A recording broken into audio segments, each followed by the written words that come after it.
Góðir gestir, heyrið ágætlega í mér. Arnar Már Ólafsson heiti ég og ég býð ykkur hjartanlega velkomin hingað í dag á kynningarfund atvikavaktina, nýtt miðlægt atvikaskráningakerfi fyrir ferðaþjónustuna. Ísland hefur á undanförnum árum fest sig í sessi sem vinsæll áfangastaður ferðamanna. Einstök, fjölbreytt og óvenjuleg náttúra landsins okkar helsta aðdráttarafl og hún á þannig stóran þátt í því hvers vegna fólk sækir okkur heim. En það sem heillar getur falið í sér áskoranir og hættur. Veður geta breyst hratt, aðstæður geta verið krefjandi, náttúruöflin ófyrirsjáanleg og gestur okkar einfaldlega staddir í aðstæðum sem eru þeim algerlega framandi. Það skiptir því miklu að öryggismál séu ávallt í forgrunni og að ferðaþjónustan búi við þekkingu og verkfærum til að lágmarka hættu, efla forvarnir og til þess að bregðast við þegar atvik eiga sér stað. Öryggi einn af hornsteinum gæða í ferðaþjónustu. Gestir okkar þurfa ekki aðeins að vera öryggir, heldur einnig að upplifa öryggi á ferð sinni landið. Fagmennska, ábyrgir starfshættir og sterk öryggismenning stuðlar að auknu trausti og eins og við þekkjum vel þá hefur fátt jafn mikinn fælingarmátt í ferðaþjónustu og vantraust. Við vitum öll hversu mikilvægt þetta er. Öryggismál eru eitt mikilvægasta sameiginlega hagsmunamál ferðaþjónustunnar. Þau snúa að velferð gesta, starfsfólks og heimamanna en einnig á orðspori Íslands sem öruggs og eftirsótts áfangastaðar. Sérhvert atvik sem kemur upp felur í sér tækifæri til að læra og bæta. Því betur sem við skiljum hvað gerist, þeim betur getur dregið lærdóm á reynslunni, eflt öryggismenningu og stuðlað að öruggari upplifun gesta okkar land allt. Og það er einmitt markmið atvikavaktarinnar, þessa nýja kerfis sem við kynnum hér í dag. Með kerfinu verður auðveldara að safna saman upplýsingum atvik, greina þróun og mynstur, miðla þekkingu og styðja við markvissar umbætur í öryggismálum. Atvikaskráning snýst ekki að finna sökudólga, heldur það að skapa þekkingu sem nýtist allir í greininni. Öryggi verður ekki til að tilviljun. Það byggist á markvissri samvinnu, þekkingu og vilja til að læra af reynslunni. Við erum því afar ánægð að geta kynnt atvikavaktina hér í dag og rætt hvernig hún getur orðið mikilvægt verkfæri fyrir ferðaþjónustuna til framtíðar. Ég kem til með að stýra þessu fundi hér í dag og dagskráin hún sem hér segir. Fyrst mun taka til máls Hallveig Ólafsdóttir, starfandi skrifstofustjóri á skrifstofu auðlinda í atvinnuvegaráðuneytinu. Hún stígur hér inn þar sem ráðherra forfallaðist á síðustu stundu vegna þingloka og við þökkum henni fyrir að taka boltann. Síðan mun Dagbjartur Brynjarsson, sérfræðingur í öryggismálum hjá Ferðamálastofu, fjalla mikilvægi sameiginlegrar þekkingar atvik í ferðaþjónustu og hvernig slík þekking getur stuðlað auknu öryggi og markvissum forvörnum. Og Dagbjart mun aðeins sýna okkur hvernig þetta kerfi virkar svona í praxís. Og að þessum erindu loknum þá munur síðan taka við pallborðsumræður en hingað eru komnir velvaldir einstaklingar en nánar það þegar að því kemur. En ég býð nú Hallveigu þá velkomna í pontu. Gjörðu svo vel, Hallveig.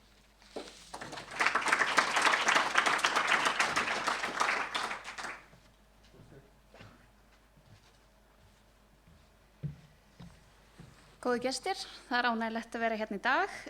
Hanna Katrín sendir góðar kveðjur og hún mun fylgjast vel með framvindu verkefnisins enda gríðarlega mikilvægt fyrir íslenska ferðaþjónustu.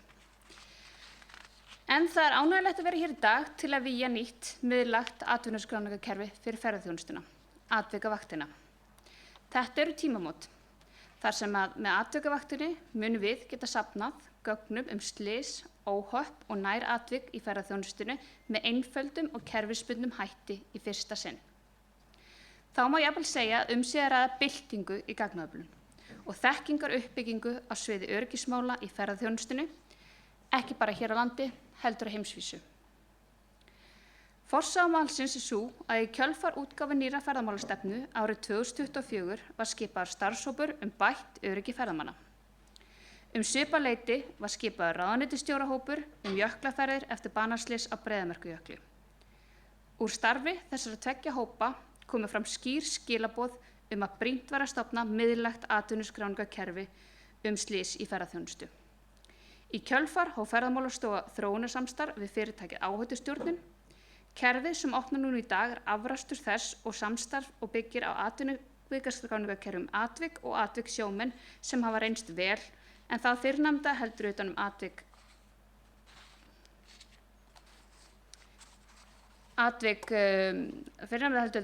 hjá fyrirtækjum og sveitarfélögum og hið síðarnefnda Atvik í vinnuumhverfi sjómanna. Valin ferðaþjónustufyrirtæki hafa tekið þátt í mótun gagnagrunnsins fyrir ferðaþjónustuna síðastliðin mánuði og eiga þau sérstakar þakkir skildar fyrir þá vinnu, sem við njótum nú öll góðs af. Þess ber að geta að það einungis fyrsta útgáfa kerfisins sem verður prófuð núna yfir sumarvertíðina og reynslan af því svo metin í haust. Það skiptir gríðarlega miklu máli að hægt sé að byggja ákvarðanir á áreiðanlegum gögnum en ekki á tilfinningunni einni saman eða fréttir úr fjölmiðlum af einstaka atvikum. Með atvikavaktinni leggjum við traustari grundvöll að markvissari stafrænni gagnasöfnun sem mun skila sér í bættri ákvarðanatöku á svo mörgum sviðum. Þetta eru tækifæri til að lyfta öryggisstarfi fyrirtækja í ferðaþjónustu með því meðal annars að styðja við gerð öryggisáætlana, fræðslu og þjálfun starfsfólks og bæta verklag varðandi meðhöndlun slysa. Þá munu opinberir aðilar, þar á meðal atvinnuráðuneytið og þær stofnanir sem koma að öryggismálum ferðamála geta nýtt þetta verkfæri til að styrkja stefnumótun, forgangsröðun og markvissari uppbyggingu öryggisaðgerða. Það mun jafnframt styrkja samstarf og samhæfingu stjórnvalda, viðbragðsaðila og atvinnugreinar, bæta yfirsýn yfir áhættu og styðja við rannsóknir og greiningu og forvarnir. Kæru gestir, það er ánægjulegt að sjá afrakstur metnaðarfullar verkefna eins og hér í dag. Öryggismál ferðamanna hafa verið ofarlega hjá ráðherra frá fyrsta degi hennar í embætti atvinnuvegaráðherra, enda eitt af þeim verkefnum sem þurfa alltaf að vera í forgangi. Þótt áherslan í dag sé á þessa frábæra nýjung þá má ekki gleyma öllu því sem hefur áunnist á sviði öryggismála ferðamanna á umliðnum árum. Í góðu samstarfi fjölmargra aðila. Og þá má nefna innleiðingu öryggisáætlanir í skipulögðum ferðum, áframhaldandi uppbyggingu innviða á ferðamálastöðum og þróun Safe Travel Efsins og annarra góðra verkefna Slysavarnafélagsins Landsbjargar sem eiga sér orðið mjög langa og farsæla sögu. Í samhengi öryggismála þá vil ég líka minnast á vinnuna sem í gangi þessa dagana í atvinnuvegaráðuneytinu á sviði ferðamála. Á haustþingi mun vera fyrsti hluti heildstæðrar umgerðar fyrir framtíð ferðaþjónustunnar sem unnin út frá áherslum ríkisstjórnarinnar, núgildandi ferðamálastefnu og aðgerðum þeirra sömu stefnu sem unnin var í samráði við greinina sjálfa, auk nýrra atvinnustefnu og aðgerðaáætlun hennar. Markmiðið er að ná utan greinina frá öllum hliðum þannig að aðgerðir stjórnvalda styðji við markmið ferðamálastefnu sjálfbæra ferðaþjónustu á sama tíma við stuðlum að verðmætasköpun, öryggi og álagsstýringu eins og kveður á í stefnuyfirlýsingu ríkisstjórnarinnar. Hluti af þessari vinnu er áformað frumvarp til laga öryggi og aðgengi að skilgreindum landsvæðum sem ferðamenn sækja. Markmið er að skýra ábyrgð, öryggi og umgengni á ferðamannastöðum og öðrum skilgreindum landsvæðum óháð eignarhaldi. Mótaðar verða tillögur að fyrirkomulagi þar sem kveður á heimildir til að afmarka slík svæði og skilgreina ábyrgð á rekstri og öryggi. Jafnframt verður sett skilyrði öryggi og náttúruvernd, mótaðar leiðir til fjármögnunar og skýrari heimildir til gjaldtöku fyrir aðgang þar sem við á. Þetta tengist mörgum af þeim stærstu áskorunum sem ferðaþjónustan á Íslandi glímir við, til að mynda áhættu og álagsstýring en einnig uppbyggingu innviða og gjaldtöku sem fer gjarnan fram án heildar yfirsýnar. Á þessu þarf að taka á í samráði og samvinnu við önnur ráðuneyti, sveitarfélög, landeigendur, greinina sjálfa og aðrar stofnanir sem við á.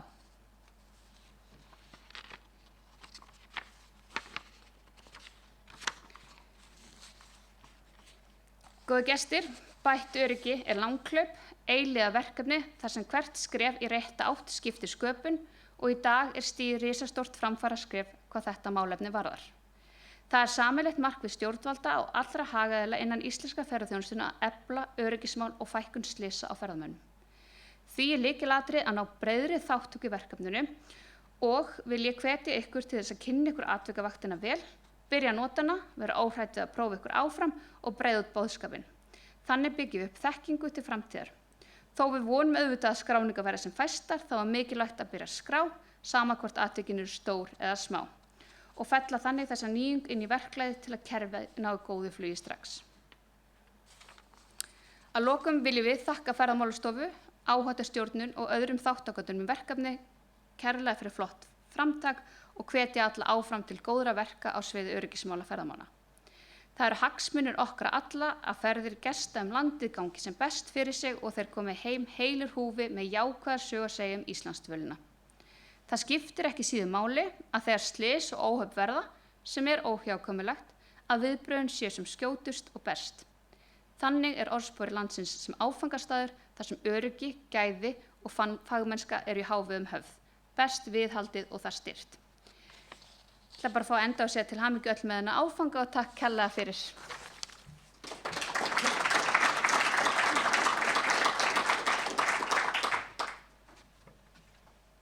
Kærar þakkir Hallveig fyrir þetta og hafa stigið inn með svona skömmu fyrirvara. Þá kynni ég til leiks Dagbjart Brynjarsson, hann er sérfræðingur á sviði öryggismála hjá Ferðamálastofu og hann, hvað segja, þekkir af okkur skepnuna best. Ég var það þannig. Eitthvað svo leiðis. Takk fyrir það. Já, takk fyrir og ég ætla að byrja því að nota tækifærið til þess að þakka þeim fyrirtækjum sem komu að þessari vinnu með okkur. Það er ljóst að okkur hefði ekki tekist að gera þetta nema með þáttöku fjölmargra fyrirtækja sem tóku þátt í prufufásunum og tóku þátt í að móta og skapa þetta kerfi eins og það er í dag.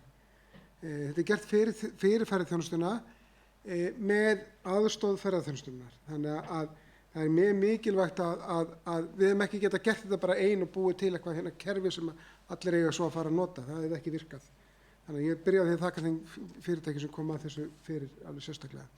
En aðeins kerfið, hvað er þetta? Hvað er atvikavaktin? Jú, þetta er stafræn miðlægur vettvangur sem styður fyrirtækin við það að halda utanum þau atvik sem gerast í þeirra starfi. Sama hvort það séu slys eða óhöpp eða það sem kallast næra atvik eða atvik sem hefði geta leitt að slysi. Og það er rekið af Ferðamálastofu og við munum halda því gangandi en það er náttúrulega gert í samstarfi við áhættustjórnun sem eins og hefur komið fram hérna áður rekan í dag atvik.is ásamt atvik sjómenn og fleiri kerfum. Þannig að þar er gríðarleg reynsla í því að halda utan svona skráningar og svona kerfi.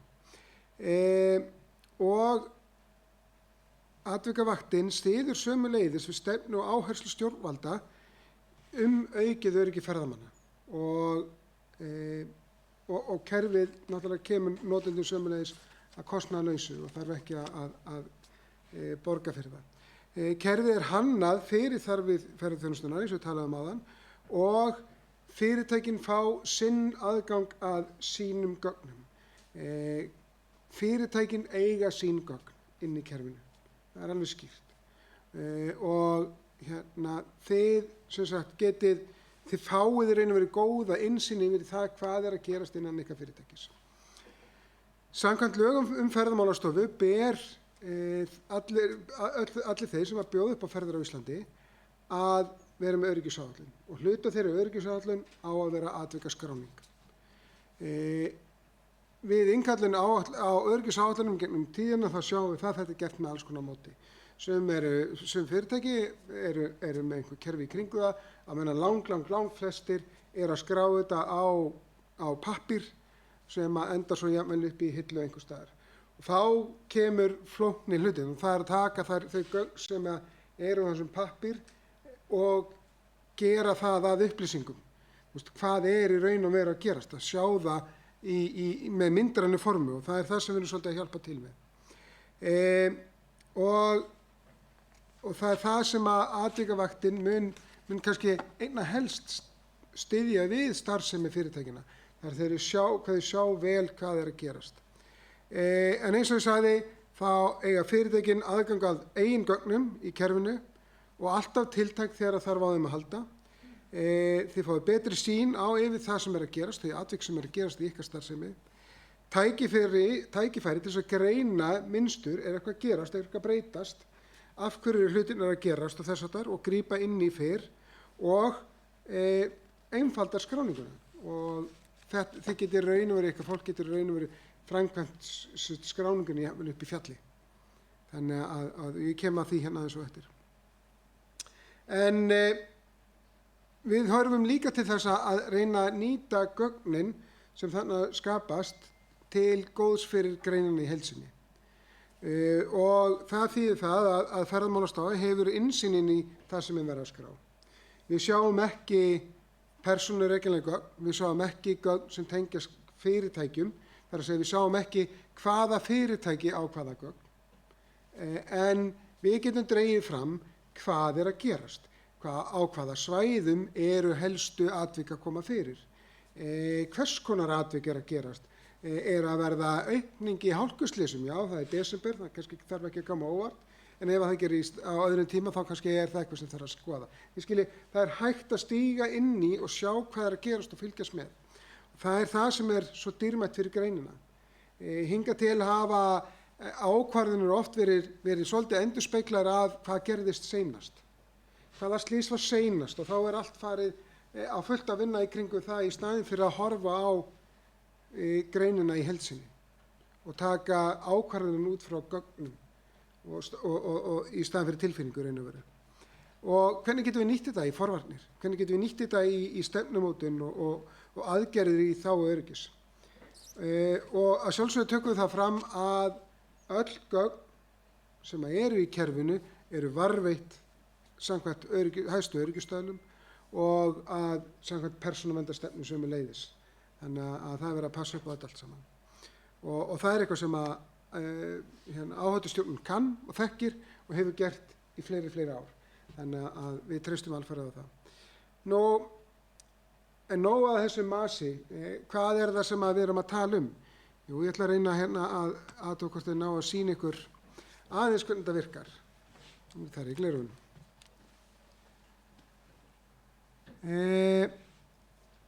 Þetta virkar þannig, í fyrsta lagi, það fer enginn inn nema að skrá sig inn undir rafrænum skilríkjum, þannig að það sé vita hver það er sem er að skrá. Þannig ég get ekki farið í fílu við næsta fyrirtæki og fara að búa til fullt af skráningum á þau. Þannig að það líti út fyrir að þau séu eitthvað að standa silla. Við sem Ferðamálastofa, við sjáum náttúrulega ekki hvaða fyrirtækið eru. Þannig að það kannski hefur lítið tilgang þannig laga. En samt sem áður, þetta er allt rekjanlegt og það er að rekja allar skráningar og allar breytingar. Allar breytingar í kerfinu eru sömuleiðis rekjanlegar. Þannig að við vitum alveg hver er að gera hvað. En byrjum á því að koma okkur inn í kerfið. Já, þá þarf símann minn. Svona. Og fyrirtækin að sjálfsögðu ákveða hvaða einstaklingar geta skráð inn á þeirra kerfi. Tek það strax fram, við erum í pröfukerfinu, það lítur alveg eins út og raunkerfið, en til þess að þið getið séð svo hvernig kerfið nýtir sem best, þannig að sé einhver gögn inn í því, þá keyrum við þeim megin, bara þannig að sé á hreinu. Við byrjum bara á því að skrá atvik. Hvað var það sem gerðist? Jú, það var þýskur ferðamaður að nafni Klaus Doppler. Hann er búinn að bíða í 20 mínútur eftir því að strókur gjósi og mjög spenntur í að ná góðri mynd. Þegar hann byrjar að krauma þá fer hann að tekur hann upp símann og gerir sér tilbúin og stígur aftur fyrir sig og rennur til á grjóti. Meiðir sig og finnur til í öklanum. Ok.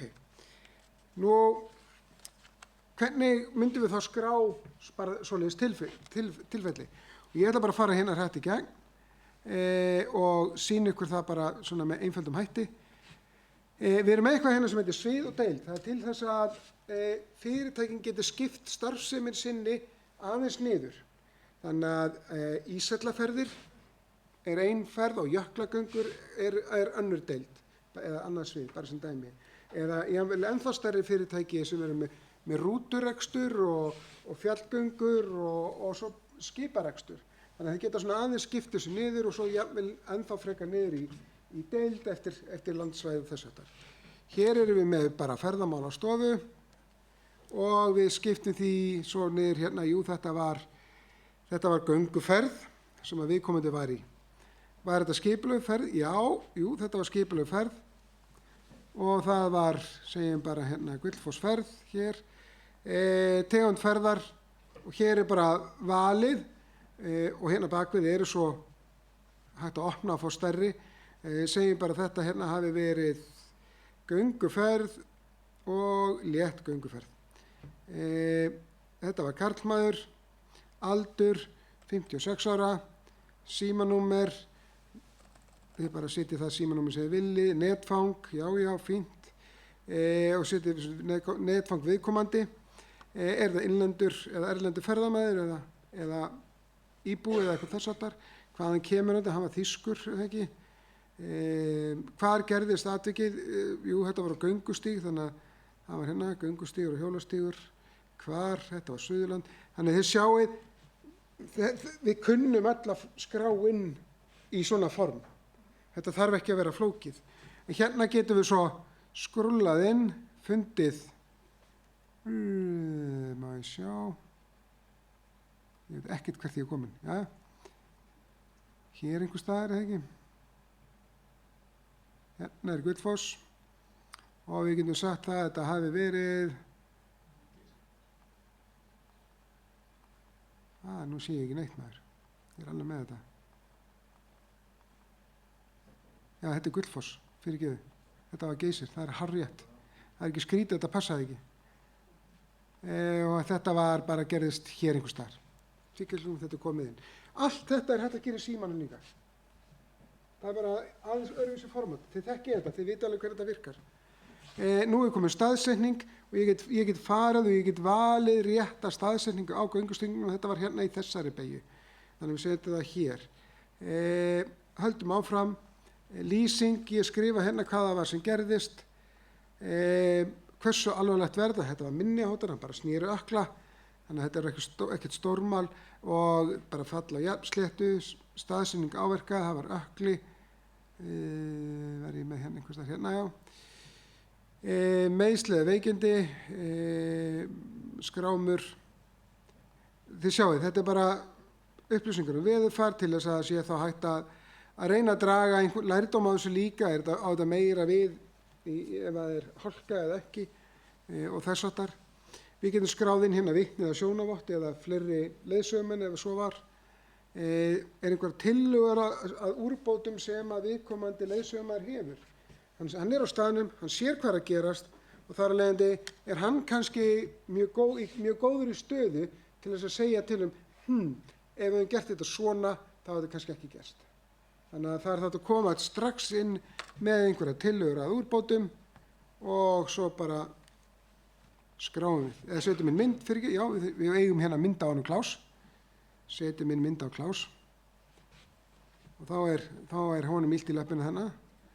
Og einhver frekari lýsing og svo bara vist á skrá og svo bara senda skráningu. Nú er búið að skrá. Viðkomandi starfsmaður eða leiðsögumaður er búinn að koma málinu áfram. Nú er það komið til viðkomandi starfsmanns, hvort það sé framkvæmdastjóri eða öryggistjóri eða mannauðsstjóri eða hver það er innan fyrirtækisins sem að heldur utan öryggismálin, fær núna tölvupóst, ég veit ekki hvort það heyrðu það pingaði hjá mig síminu þegar ég var að koma í tölvupóst, þess efnis að það er komið ný skráning. Þannig að viðkomandi sér það gerðist eitthvað, það er búið að skrá atvik. Og þá fer viðkomandi bara hérna í öll atvik og hér er sem sagt atvikið sem að ég var að skrá. Við erum að reyna að hafa þetta eins einfalt og mögulegt er og það er leiðandi þess vegna viljum við heldur ekki að það sé of mikið af skráningum út í feltinu, við getum orðað þannig. Heldur við viljum svolítið jú, á einhverju tímapunkti viljum kannski fá frekari upplýsingar hvað var gert og var veit áfattahjálp og eitthvað svoleiðis, en það þarf ekki að skrá það strax. Það er hægt að gera það eftir á. Það er gert hérna í þessu og hér kemur, hér er bara skráningin eins og hún kemur af kúnni, svo má segja. Og þá bara hérna var farið fyrirbyggjandi aðgerðir í kjölfar atviksins. Já eða nei? Já, og hverjar voru það þá? Jú, þá skráum við það. Var farþeginn búið áfallahjálp? Nei, við sáum ekki ástæðu til þess, hann bara hrasaði datt, það ekkert sérstaklega sem þarf að huga því. Og var einhverjar ráðstafanir fyrir aðra þáttakendur og hvað svo leis, skrá það ef svo önnur atriði sem þurfa að koma fram, hvernig var flutningur af slysstað, hvernig var meðferð veitt og þess áttar. Þetta líka bara til þess að við innan okkar fyrirtæki sjáum svolítið betur hvað að gerast. Það voru margir sem slösuðust, í þessu tilfelli var það bara einstaklingur, það eru tilfelli þess að geta verið fleiri. Hvað voru margir í hópnum?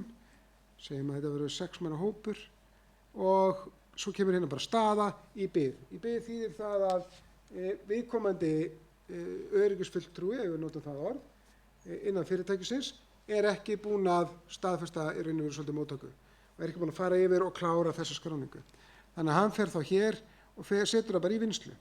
Það þannig einhver tilfelli, eitthvað sem við teljum að við viljum koma á framfæri, eitthvað annað, eða teljum að við þurfum að gera innan okkar fyrirtækis. Við þurfum að breyta verklagsreglu, við þurfum að bæta við öryggisbúnaði eða bæta við aðstæðum á svæðinu. Og þá gerum við það. Svo bara hérna skrá og þetta komið inn. Annað sem að þetta kerfi gerir það, ég fer hérna öll atvik og segi eins og svo að þarna var bara óvenjulega mikið af stóru grýti í kringum göngustíginn og við teljum að vegna þess að þetta var á Geysi, þá sér það Náttúruverndarstofnunar að laga það. Ég sem ferðaþjónustu aðili á ekki endilega kannski að þurfa að gera það. Þannig þá bara segi ég, ok, við þurfum að koma að einhvers konar verkbeiðni á. Þetta getur verið beini innanhúsbeini, bara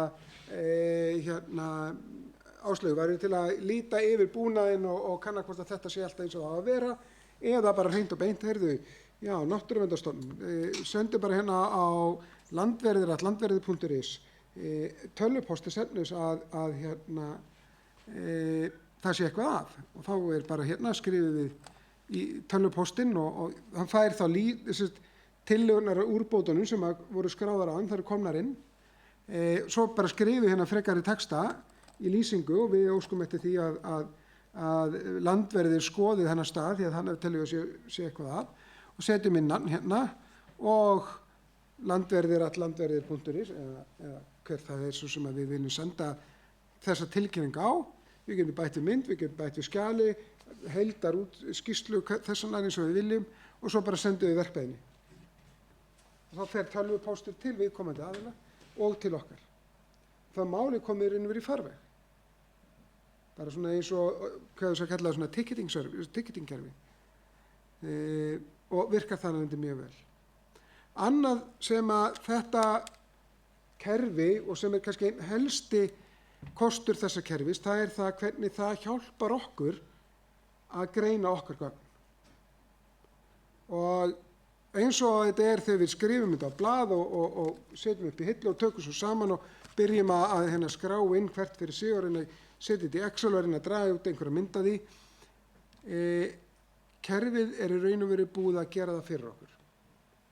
Hér sjáum við fáum bara mælaborð fyrir okkar fyrirtæki. Við sjáum hvað mörg tilfelli, hvað mörg atvik skráð og þess áttar.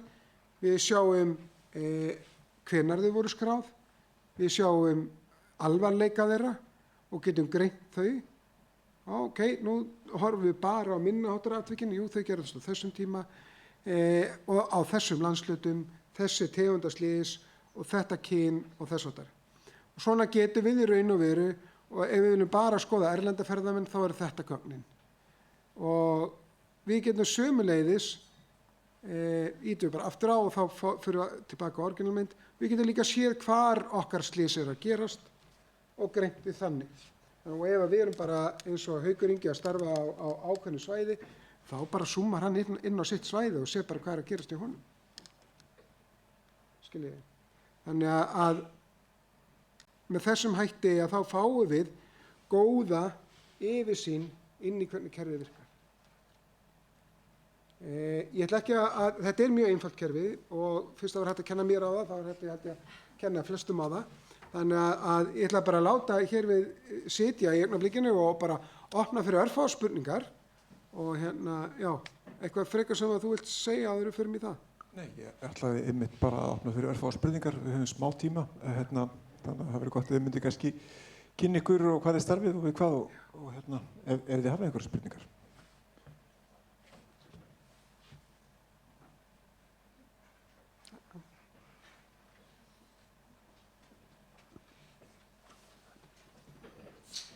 Ólafur heiti ég í Íslandsstofu. Ég sem sagt ekki gert ráð fyrir því að þetta kerfi, hvað ég var að segja, að utanaðkomandi aðilar geti skráð atvik inn í kerfi. Nú ég að horfa á, nú ég að aka hér einhver staðar út á landi og ég sé hópbifreið taka þrígang ákaflega hæpinn framúrakstur eða álíka sem ég myndi flokka þá undir næratvik. Hvernig get ég komið ábendingum inn í þetta kerfi slíkt næratvik? Þá er ekki orðið slys, en ég sé að með þessu háttalagi verður ekki langt þangað til að það verður. Já, bara mjög góð punktur og bara mjög góð athugasemd. Fyrsta lagi, í svona tilfelli hringi ég í lögregluna og tilkynni viðkomandi ef að ég tel þetta vera óábyrgt. En við erum að vinna... Já. Við erum að vinna með áhættustýringu það að það sé hægt að koma inn, sem sagt, án þess að þú sért að skrá fyrir þitt fyrirtæki, að koma ábendingum sem að þá lenda hjá Ferðamálastofu. Og Ferðamálastofu tekur þá við þeim og kemur þeim þá sem ábendingar í réttan farveg. En já, góð spurning, góð punktur. Eitthvað fleira?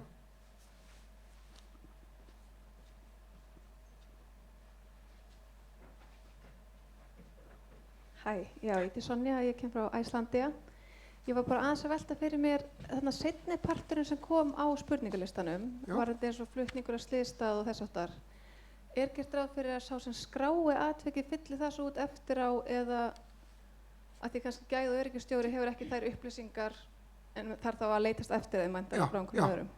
Já, og það myndi gæða- og öryggisstjóri vinna það bara með viðkomandi leiðsögumanni eða viðkomandi skráningaraðila. Að klára þá skráningu, algjörlega, já. Og þeir sem skrá hafa aðgang að sínum skráningum. Þannig að leiðsögumaður, Jón leiðsögumaður hjá Icelandia, að hann sér hvað hann er búinn að skrá. Hann sér ekki endilega hvað Haukur er búinn að skrá. Og hann sérstaklega ekki Haukur því að hann er í öðru fyrirtæki. En þið skiljið hvað við, að hann sér ekki skráninga frá öðrum starfsmönnum innan sama fyrirtækis. Aftur á móti sér öryggisstjórinn alla skráningarnar. Já. Og ég tek það fram, þetta er fyrsta útgáfa. Eins og öll tölvukerfi, það þarf svona með reglum hætti að stoppa og skoða eru á réttri leið, hvað er það sem þurfum að laga áður við höldum áfram. Og þess vegna eins og kom fram hérna áðan, þá ætlum við að skoða þegar líður á haustu, við ætlum að gefa núna sumarið til þess að geta náð þá inn eins mikið á skráningum og mögulegt er.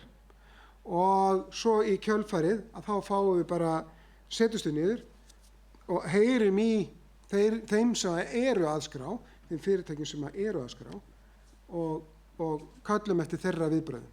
Er eitthvað sem að þið sjáið sem að passar ekki og eitthvað þess að þannig að það sé líka möguleiki. Það er í kerfinu einfaldar leiðbeiningar, bara hvað er það sem þú þarft að gera og hvernig gerur það, þetta er bara hérna, þetta var kerfið, en hérna stuttar leiðbeiningar, bara hvernig hlutinir eru gerðir, þetta er mjög einfalt kerfi, eins og ég sagði hérna áðan, það var hægt að kenna mér á það og án mikillar fræðslu, ég tek það fram, þetta er skráningaform, þetta er bara, við vinnum með þetta allstæðir, við ætlum að kaupa miða á tónleika, þá er bara, þetta er bara það sama. Þannig og þar af leiðandi ætti þetta að ganga auðveldlega fyrir sig. Ég ætla bara að byrja að sýna ábendingar líka. Já, kerfið og hérna ábendingar, ef það er eitthvað sem sjáið að sem megi betur fara, endilega sendið á okkur línu, látið okkur endilega vita, þó að ykkur finnist þetta lítið og ef það eru mörgum sem að finnst sami hlutinu vera lítið vesen, að þá er það orðið að stóru veseni. Þannig að við viljum alveg endilega heyra það allt saman. Hvernig ætla að hvetja fólk til þess að nota þetta og sjá til þess að fólk sé ekki rætt við að skrá inn atvik og að það sé orðið einhverju Það er, sko, hér og þar og fólk hefur bara rekstur í sig. Viltu endurtaka spurninguna þegar við erum í streymi? spurningin er svo hvernig getum við hvatt fólk til þess að nota þetta, til þess að skrá og sérstaklega að fólk getur jafnvel verið hrætt við það að skrá svona laga. Númer 1, 2 og 3 er fræðsla, held ég, að koma skilaboðunum á framfæri og að við sem grein í sameiningu gerum þetta að stöðluðum vinnubrögðum.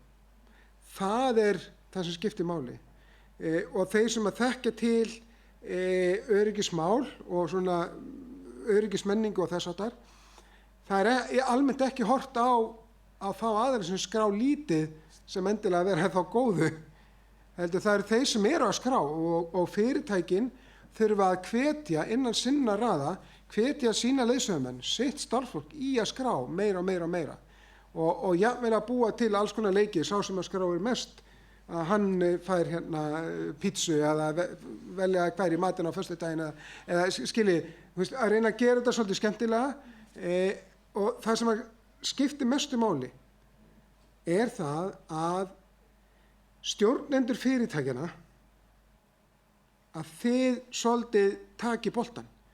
Þið eru leiðtogarnir og það eru þið sem að stýrið öryggismálum innan ykkar raða. Alveg eins og þeir eru með fjármálastjóra sem stýrir fjármálunum, þá þurfum við að vera með einhvern sem stýrir öryggismálunum. Ef ykkur er andum öryggið, þá verður einhver að stýra öryggismálunum, halda utan um það og hafa eftirlit með því. Ein loka spurning. Spurningin er? Á hvaða tungumáli var spurningin? Í dag er það á íslensku og ensku og svo er það bara áframhaldandi þróun hvaða tungumál viljum við bæta við. All right. Herru, ég þakka kærlega fyrir og hérna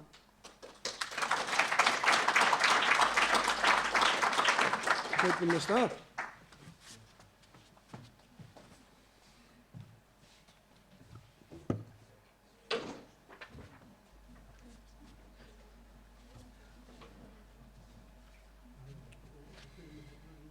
Já, við þökkum Dagbjarti kærlega fyrir þessa þeysireið.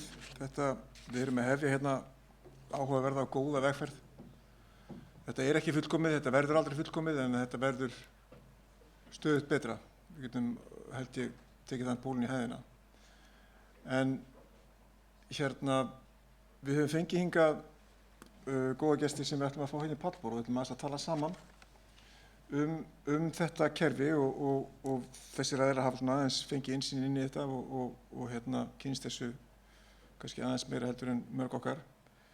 Og ég myndi vilja bjóða þá Höskuld Ellefsen frá Æslandi að koma hérna upp, Haukur Ingi Einarsson frá Glacier Adventure, Anita Ósk Ágústsdóttir frá Vísi, Svavar frá Kópavogsbæ og Ívar Finnbogason frá félagi Fallaleiðsögumanna. Gjörið þið svo vel. Mér langar svo að setja hjá ykkur. Hér er fræktu mitt. Já.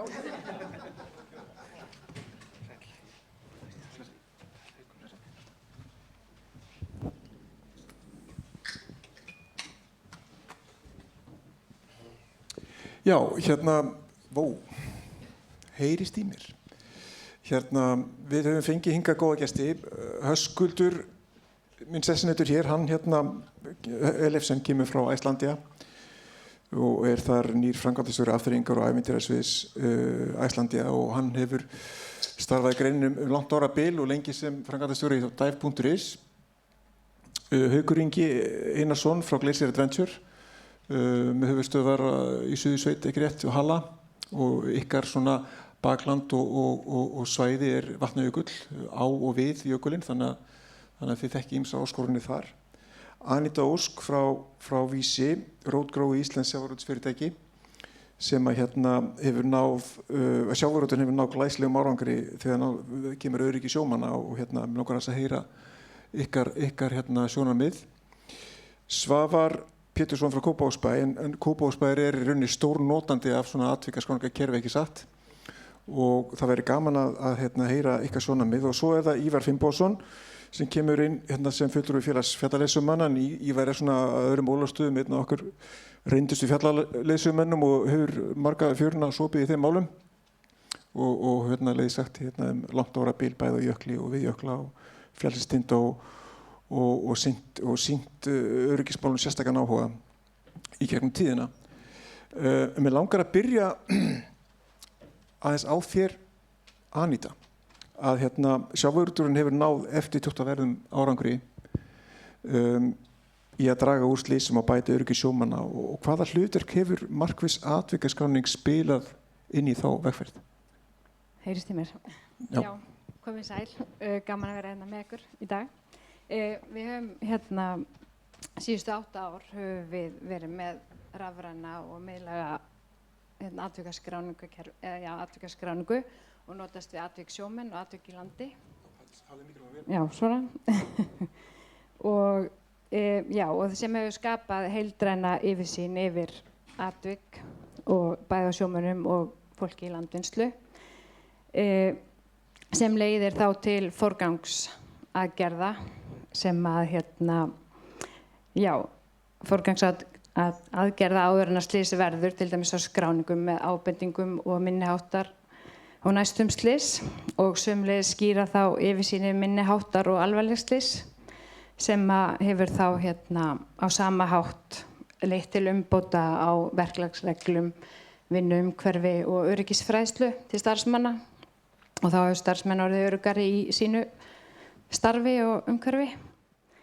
Og svo talandi mælaborðið sem þeir voru að sýna hérna áðan, sem er mjög mikilvægt að hafa yfirsýn þar yfir og geta farið yfir þetta. Þannig að þetta hefur reynst okkur mjög vel. Já, það er frábært að heyra. Höskuldur, nú starfar þú hjá stóru fyrirtæki sem hefur gríðarlega fjölbreytta flóraferðum og hvað telur þú að myndi þetta efla öryggismenningu innan fyrirtækisins ef svona skráning atvika verður svona ákveðin fasti bara í daglegum rekstri fyrirtækisins? Já, ég myndi segja að þetta hefur bara mjög jákvæð áhrif og traustvekjandi áhrif líka inn á við til okkar starfsfólks. Við reyndar erum búin að vera notast við sambærilegt kerfi hjá Icelandair undanfarin ár en bara fyrst og fremst til hamingju með þetta. Þetta er ég var mjög ánægður að heyra áðan að þetta verður undir nafnleynd. Mér finnst það mjög mikilvægur partur af skráningunum að þær séu bæði nafnlausar fyrir einstaklinga og fyrirtæki. Þannig að ég held að það sé mjög mikilvægt af því að það hefur verið að tala til okkar stjórnenda hvernig við ætlum að efla okkar fólki að skrá þarna inn, af því að þetta hefur náttúrulega mikil og góð áhrif á ferðaþjónustu í heild sinni, að stefna félagsins sé skýr og öryggismiðuð fyrst og fremst og út frá því að við stjórnendur séum þá að ná til okkar fólks með það að markmið að fækka slysum og það í rauninni á sama tíma er þá að draga úr slysatíðni hjá okkar eigin starfsmönnum og þeir þurfa að finna það að þeir eru mikilvægasti hlekkurinn í þessari keðju. Það eru þeir sem skrá atvikin og ef það er gert svona með nafnleynd þá held ég að það komi til með að ýta mjög undir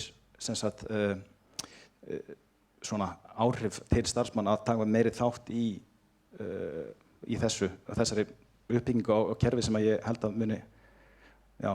við munum njóta öll góðs af. Kæra þakki fyrir það. Haukur Ingi, ef við kannski lítum aðeins á þjálfun leiðsögumanna og þjálfun þeirra á svona verklagsreglur ásækið. Telur þú að svona kerfi geti haft áhrif á þá þætti? Já, ég er alveg sannfærður það. Það er svona grunnstefið í rekstri félagsins er að fara varlega með náttúruna og sýni virðingu og svo eru þetta að tryggja öryggi gesta og svo veita þeim einhvers konar upplifun. Þannig að þegar það eru atvik hjá okkur og við förum að skrá þau, þá er þetta bara eins og einn hópur sem að fer svo að spjalla saman eftir atviki á sér stað, hvað gerðiru, hvað var hægt að gera betur og því líkt. Þannig að ég held að þetta styrki alla í raun og veru þjálfun og bæti þá verklagið í framtíðinni, því hópurinn er þá að komast að einhverju sameiginlegu niðurstöðu og ræða sig út frá atvikinu, hvað hefur verið mátt gera betur. Og ég held að þetta sé líka gott fyrir fyrirtæki sem eru með mjög öra starfsmannaveltu, vegna þess að við lærum á mistökum og ef við náum að skrá þau og þá er svo auðvelt að koma þeim til skila til næstu starfsmann sem koma að. Þannig að ég bind mikla vonir að þetta eigi eftir að efla greinina verulega og styrkja félögin sem eru að starfa innan hennar út frá þessum öryggissjónarmiðum. Þannig að ég er bara spenntur á að fara að byrja að nýta kerfið og ég held að þetta muni þá líka einfalda tiltölulega þessa nær atvikaskráningu.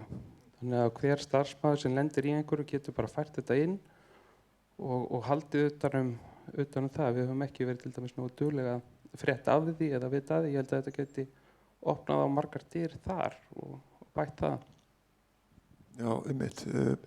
Hérna, Svavar, ég viti þín, sko, Kópavogsbær hefur árabil notað atvikaskráningakerfið í sinni starfsemi og hver hefur reynslan verið að því að byggja ákvarðanir á raunverulegum gögnum atvik? Hvernig hefur þetta nýst ykkur? Við erum náttúrulega komið með tölvöra gagnagrunn núna sem eru gríðarleg verðmæti, sem er í rauninni orðin frá 2018. Við höfum þar að leiðandi orðið gögnum það hvar slysin verða, hvernig þau verða og hvaða ástíma þau verða. Við sjáum til dæmis á nefnd hálkan hérna áðan, við sjáum til dæmis á okkur að flest slys verði í október og nóvember þegar hálkan kemur. Þannig að við erum búin að sjá það út. Þannig að hálkuvarnir eru góðar þar. Þannig að við erum búin að sjá í rauninni, við náttúrulega erum með fjöldan með börnum hjá okkur og slys á börnum er náttúrulega eitthvað sem við viljum alls ekki. Og þetta hefur nýst bæði á leiksvæðum hjá þeim, finna í rauninni hvar hætturnar eru. Og þetta hjálpar okkur líka varðandi tryggingafélögin og annað slíkt. Vegna þess að núna erum við með öll gögn í rauninni skráð í rauntíma. Það sem allir starfsmenn frá okkur hafa heimild til að fara á atvik og skrá og þá getum við skrifa þetta strax inn og lögfræðingar okkar eru þá bara komnir með upplýsingarnar með þeim saman í staðinn fyrir að bíða eftir þeim á pappír langur tíma eftir. Sko. Áhugavert. Hvaða ráð myndirðu gefa ferðaþjónustunni núna þegar hún er stíga svona fyrstu skref í svona miðlægu kerfi? Það eru tvö ráð. Það er annars vegar fræðslan. Vegna þess að eins og við heyrðum áðan þá var fræðsla að þetta myndi hafa áhrif á eitthvað skilurðu varðandi rekstur. Ég myndi tala fræðsluna.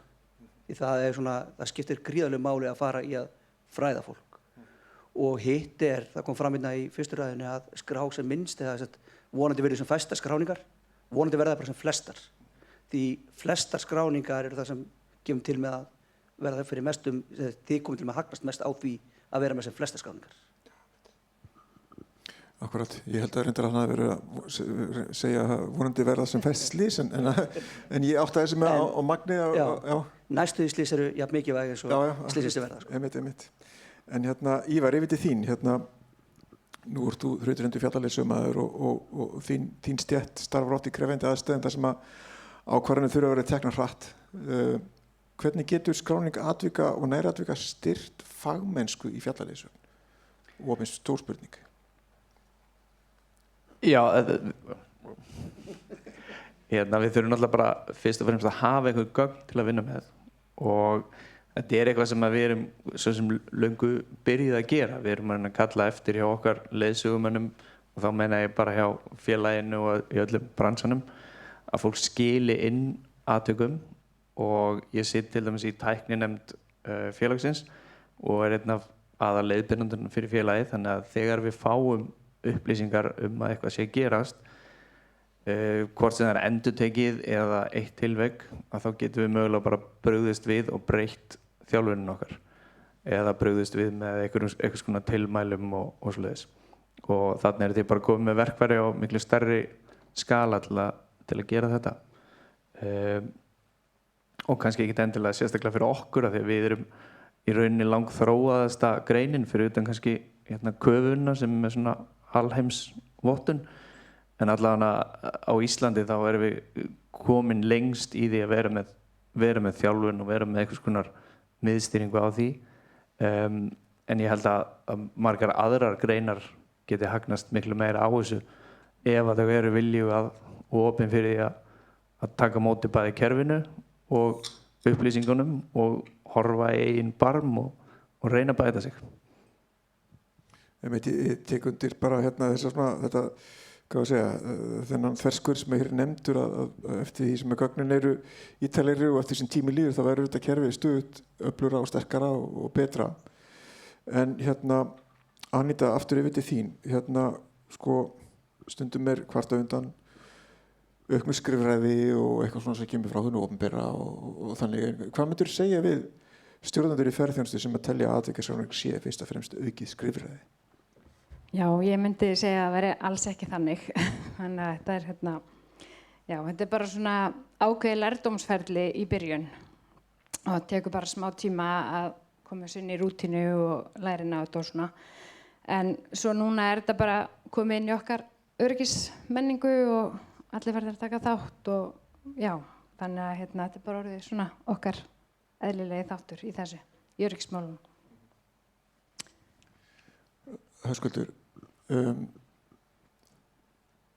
hver, ef það er nefna svona stærsta ávinningin fyrir þitt stóra fyrirtæki af svona atvikaskráningarakerfi, hver væri hann? Þetta er kannski mjög klísulegt svar, en Láttu að flakka. Fyrst og fremst aukið öryggi. Og af því þetta er ekki bara það að segja það, heldur það sem fylgir auknu öryggi,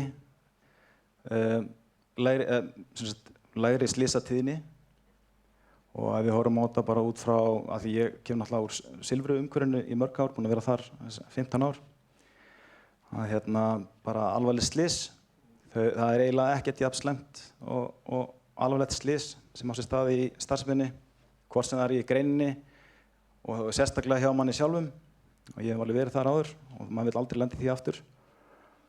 Og ef það tekst að fækka alvarlegum slysum með samstilltu átaki eins og þessu, þá er það bara mjög mikill ávinningur bara fyrir okkur öll í heild. En svo kannski að því þú ert að nefna fyrir okkar félag per se, þá leiðir svona eitt af öðru. Ef ávinningurinn er aukið öryggi og lægri slysatíðni hjá starfsfólki okkar og þetta viðskiptavinum líka, þá styrkir það þetta bara okkar ímynd og orðspor út á við sem bara öruggt og traust félag. Þannig að það er svona stutta svarið. Haukur Ingi, ferðir á jöklum og ísellum sem er svona þinn leikvöllur, þær fara fram í umhverfi sem er síbreytilegt og aðstæður dagsins í dag eru allt aðra kannski á morgun. Hvernig getur skráning næratvika, þessar svoköldu næratvika, hjálpa til við að greina breytingar í áhættu áður en slys verða?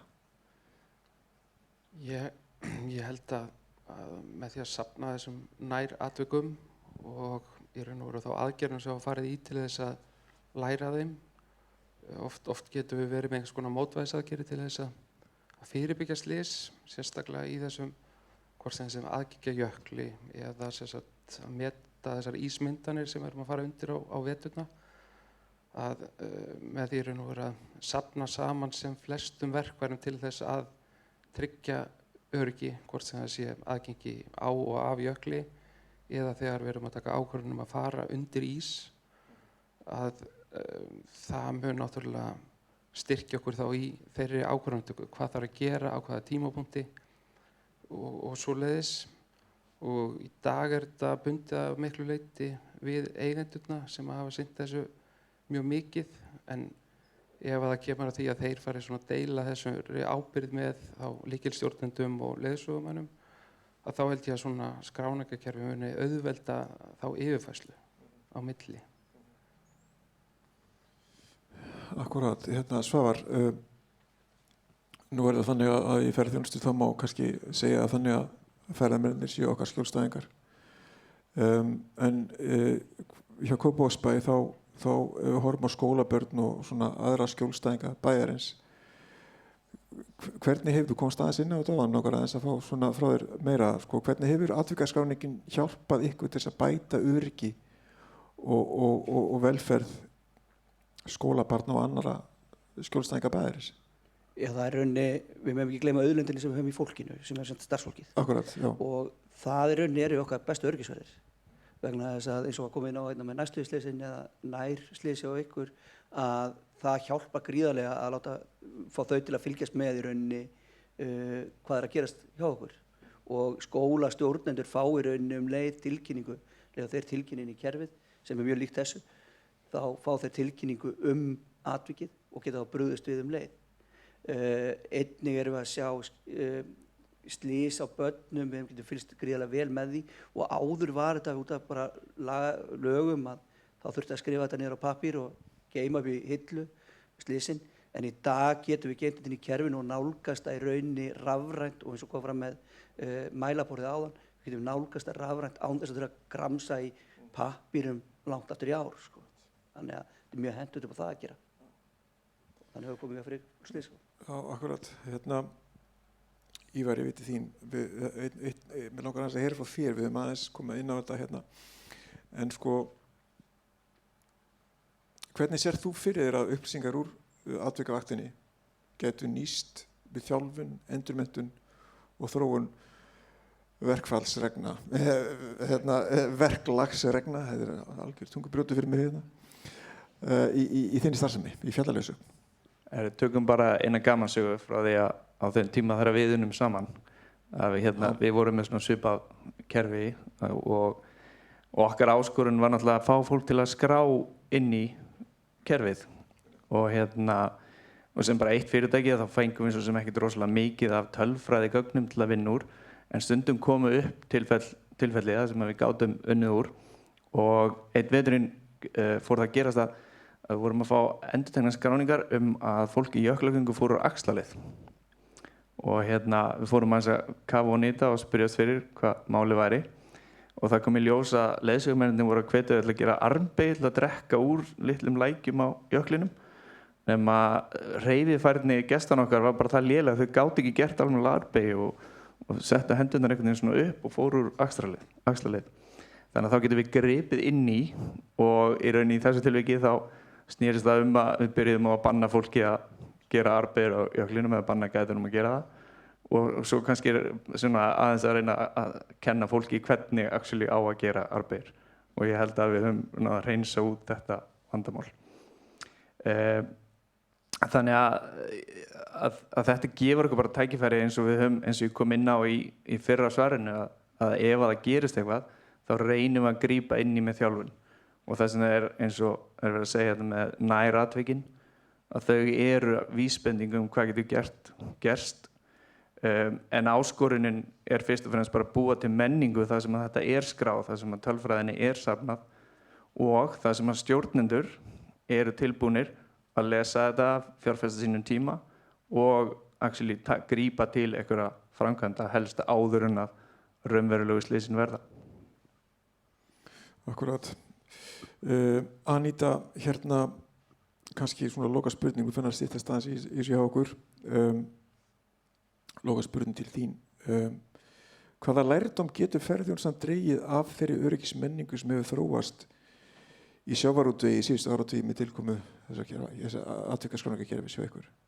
Já, Slysvarnarskóli sjómanna hefur lyft öryggismálum sjómanna upp á hærra plan og er mjög sterkur liður því í neða viðbröðum á sjó. Og svo hefa útgerðirnar verið með aukinn skipakost, aðbúnaður orðin betri og færri skip á sjó og þannig. Og svo með skiplögðu öryggis- og forvarnastarfi út á sjó og í landi. Og við erum til dæmis búin að vera með öryggisstjóra í 10 ár sem að ítir pikkar í fólk og lætur að skrá og svoleiðis ef það er eitthvað að gleyma sér. Þannig að já, og svo atvik og atvikssjómenn hefur haft gríðarlega.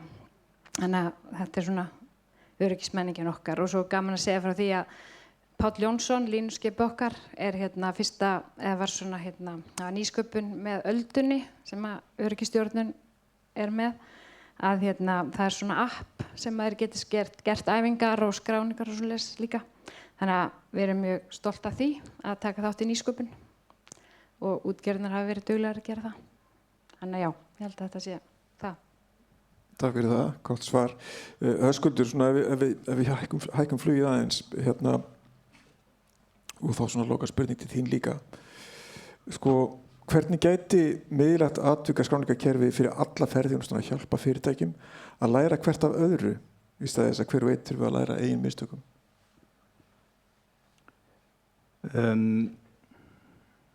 Þetta hefur reyndar svona komið svolítið fram hérna í gegn, það er svona rauði þráðurinn, hvernig þetta getur nýst okkur að læra einmitt af hvoru öðru fyrir að hafa þetta eins og þetta hefur verið í rauninni til dagsins í dag. Ég held að þetta flotta kerfi muni brjóta niður múra sem hafa verið á milli aðila í ferðaþjónustunni hingað til, sérstaklega aðila í mikilli samkeppni. Af því að það segir sig eiginlega sjálft að ef eitthvað atvik kemur upp hjá þér, hversu lítið eða stórt sem það er, þá er ekki það fyrsta sem þér dettur í huga að fara að deila því með samkeppnisaðilanum. Það er eitthvað skrítið, þó að mikið sens í þessu samhengi, sko. Þannig að ég held að kerfið sem er opið öllum, en er samt sem áður undir nafnleynd, bæði einstaklinga og fyrirtækja, að það komi til með að brjóta þessa múra niður og eins og hefur komið fram varðandi fjölda skráninga, hversu mikilvægt það er. Að við tökum bara lítið dæmi félag sem er mjög lítið og með fáa einstaklinga á ári í ferðum en er mögulega að starfa á hættulegu svæði en lendir kannski ekki endilega í hættu sjálft þó það sé að skrá sínar skráningar samviskulega en leið og atvikaskráningin er orðin á sama svæði fyrir sambærilega atvik í hundruðum talið eða jafnvel þúsundum þá er komið eitthvað svona mynstur sem er auðvelt að greina fyrir alla og ég gæti þá ímyndað mér að útkoman úr þeirri skráningu fyrir það svæði væri þá að aðilar sem starfa þar hóa sig saman eða eitt og eitt allavega betra saman af því þeir sjá að það er alveg borðleggjandi að því er eitthvað alvarlegt sem þarf að laga og eða öfugt stjórnvöld hafa þá líka aðgang að þessum skráningum og sjá að það þarf að laga eitthvað og þá myndast eitthvað samtal eða samstarf á milli fagaðila á svæðinu og yfirvalda og mögulega er það útkoman að breyta einhverjum ferlum eða lögum eða fyrirmælum eða eitthvað slíkt. Þannig að þetta er eiginlega bara jákvætt og bara frábært. Takk fyrir það. Heyrið jákvæðina. Haukur, sérðu fyrir þér að atvikavaktin geti stuðlað að enn öruggari upplifun ferðamanna á Íslandi? Já, alveg klárlega.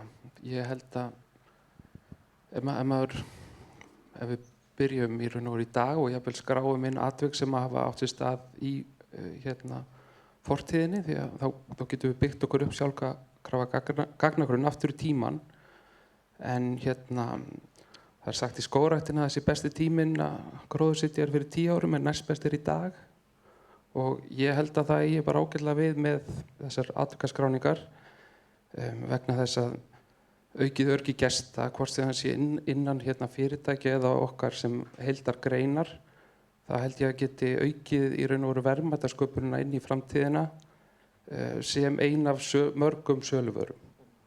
Þannig að ef við verðum til dæmis öruggar en önnur lönd í kringum okkur og þá hef ég trú á því að við getum verðlagt þetta betur og aukið í raun og veru arðsemi á hvern starfsmann eða innan fyrirtækina þannig að ég held að þetta skipti miklu máli í stóra samhenginu á samt mjög mörgum öðrum punktum. Það er mjög gott. Svavar, að loka spurningu til þín, hvað kom ykkur mest á óvart þegar þið fóruð að greina atvik kerfisbundið sem sagt? Já, kerfisbundið. Það sem kemur okkur mest á óvart er fjöldi slysa sem verður hjá okkur. Vegna þess að áður náttúrulega höfum við ekkert verið með skráningu yfir þetta. En núna sjáum í rauninni hversu mörg slys verða hjá okkur og einnig þessi feimni í rauninni stjórnenda til að skrá vegna þess að það virðist vera að það sé hræðsla við að skrá og láta vita slysum og það er líka hjá okkur í opinbera geiranum þannig að það í rauninni var þessi feimni sem við erum búin að ná að hrista á fólki og úr komið núna að við erum komið skráningarkerfi sem við treystum. Þannig að það þetta tvennt, sko. Og ég var yfir til þín. Ef við horfum á íslenskar ævintýra útvíska ferðaþjónustu sérstaklega, hvað áhrif getur öflugt atvikaskráningarkerfi haft á traust ferðamanna til þessari starfsemi? Ég gerir ráð fyrir að hugsa aðeins markaðshlutann og ég ætla bara fullyrða og hef fullyrt í mörg ár að öryggismál sé ekki það sama og markaðsmál. Að við getum ekki selt ferðamönnum það að okkar fyrirtæki sé öruggara heldur en samkeppnisaðilinn, að því að leið og ferðamaðurinn kaupir einhverja þjónustu, þá gerir hann bara ráð fyrir því að hlutinni séu í lagi. Þannig að það að reyna að búa til eitthvað svona markaðsforskot með öryggismálum held ég að virki seint og er mín reynsla að virkaði ekki neitt. Auðvitað snýr þetta alltaf öðruvísi við þegar við horfum á Ísland sem áfangastað og þá eru kannski aðrir mælikvarðar, það er ekki stríð og svoleiðis, en ég held að fólk upplifi ævintýra ferðamennsku sem á Íslandi sem öruggara þangað til að það reynir mögulega eitthvað annað á eigin skinni. Og náttúrulega sorglegt dæmi þetta er Reynisfjara, það er örugglega fullt af fólki í Reynisfjöru í dag og allt sem hefur gerst þar hefur ekki fælt neitt frá, sko. En öryggismál eru hins vegar gæðamál og þetta er stórt rekstrarmál fyrir fyrirtæki, ekki bara að því að slys eru dýr, heldur að því að starfsfólk er dýrt. Og það að starfsfólki finnist að þessum málum séu sinnt, að það mun auka þeirra starfsaldur. Haukur minntist á hraða veltu og ég held að öryggismál, þjálfunarmál, gefandi fólki öryggisvitund, gefandi fólki þá ímynda sjálfum sér að þau séu fagmenn, að það sé leiðin til að bæta gæðin.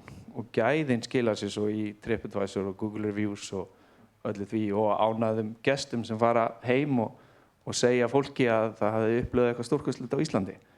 En leið að þau fara heim og segja fólki að þau fóru í frábæra jöklagöngu, þá muna þau ekki hvort þau fóru með Hauki eða Icelandia. Þannig að það er okkar heildarhagsmunir að þetta sé allt vel gert. Sterk lokaorð. Mér langar til þess að áður en við slúttum þessu hér að koma eina spurningu til ykkar allra, að ef við hittumst aftur eftir 5 ár og atvikavaktin hefur gengið eins og best veður á kosið, mikið gögn komið inn og allir hafa verið duglegir að skrá, hvað myndu vilja hafa breyst í öryggismálum ferðaþjónustunnar á Íslandi? Það er kannski auðveldara fyrir ferðaþjónustuaðilann að svara þessa spurningu, en Höskuldur, hvað segir þú? Eftir 5 ár, allt hefur gengið vel, allir duglegir, hvað hefur breyst? Ég myndi segja að það væri ásættanlegt að eftir 5 ár þá getum við sest saman og séð það út frá tölum úr kerfinu að við getum staðfest að slysatíðni hefur lækkað eftir að kerfið var tekið í notkun. Já, ég tek undir með Ívari með gæðamálin og tengt þessari spurningu að ég vona að við verðum þá búin að greina betur áhættu þættina hjá okkur og vera með einhvers konar íhlutani til þess að gera úrbætur, hvort sem það sé með aukinni menntun eða öðruvísi íhlutun, því að þannig held ég að við eigum eftir að lyfta gæða málunum okkar á hærri stall. Erfitt, Unndís? Það verður gaman að sjá Íslandi í fararbroddi með þessar skráningar við önnur lönd. Það er áfram þið. Já, þetta er jafnlega eftir okkur. En ég vona bara að þið getið eftir 5 ár sett saman öll og rætt öryggismál og hugsa þau sem öryggi ykkar allra. Þetta skiptir ykkur öll máli. Eitt atriði fyrir ykkur öll en ekki fyrir eitt einstaka fyrirtæki. Já, ég held að þetta sé einhverju leyti tilkomið út af einhverju sem ég sagði á einhverjum verklagsfundi, hvað þetta hét, einhverju svona batterið þar sem var að reyna að leita að hugmyndum. Og þar sagði ég líka og var líka mjög mikið að berjast fyrir því að fólk leita á jökla leiðsögubransan sem einhvers konar áhættu atvinnuveg. Þannig ég vona eftir 5 ár þá verði ég bara alls ekkert hérna, að því að tölfræðin komi til með að sýna hvar hætturnar virkilega liggja og að það sé þá hægt að kalla til aðra aðila, þá sem eru ekki eins langt á veg komnir með þjálfun og svoleiðis og við og styðja þá í að verða betri og nýta virkilega tölfræðileg gögn til að sjá hvar vandamálin liggja en ekki fyrirsagnir í fjölmiðlum og svoleiðis sem ég held að gefa ekkert alltaf rétta mynd. Eigum við ekki að gefa þessum þáttökum gott klapp, þetta er bara frábært. Takk hérlega fyrir. Takk.